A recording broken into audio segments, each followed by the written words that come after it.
बिस्मिल्लाहिर्रहमानिर्रहीम। अस्सलाम वालेकुम प्यारे बच्चों, कैसे हैं आप सब।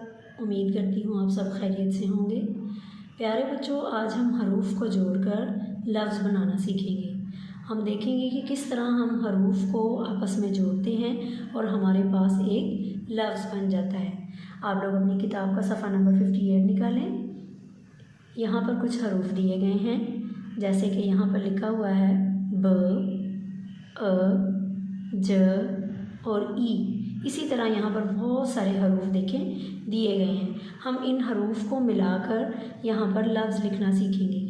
यहाँ देखें, लफ्ज़ सबसे पहला लफ्ज़ है ब आ बा ज ई जी, बाजी। ये देखें, यहाँ पर मैंने बाजी लफ्ज़ लिखा हुआ है। जिस तरह इन हरूफ को आपस में हमने मिला के पढ़ा, इसी तरह हमने इसको यहाँ पर लिखा है ब आ बा ज ई जी, बाजी।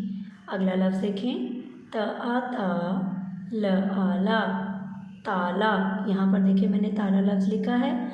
जिस तरह हमने इसको पढ़ा त आ ता और ल आ ला, ये बन गया ताला। अगला लफ्ज़ देखें, ब ओ पो र ई री। क्या बना प्यारे बच्चों, आप मुझे बताएंगे क्या लफ्ज़ बना। शाबाश, ये लफ्ज़ बना बोरी।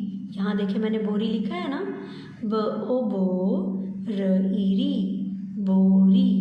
Very good. अगला लफ्ज़ देखें, यहाँ पर लिखा है स आ सा क ब किब, साकिब।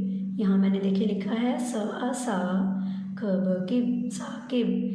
इसी तरह प्यारे बच्चों, आप लोगों ने ये जो नीचे दिए गए हरूफ हैं, इनको मिलाकर यहाँ पर आपने लफ्ज़ लिखने हैं। जी तो प्यारे बच्चों, आज मैंने आपको हरूफ को जोड़कर लफ्ज़ लिखना सिखाया और उम्मीद करती हूँ आप लोगों को ये लफ्ज़ लिखने आ गए होंगे।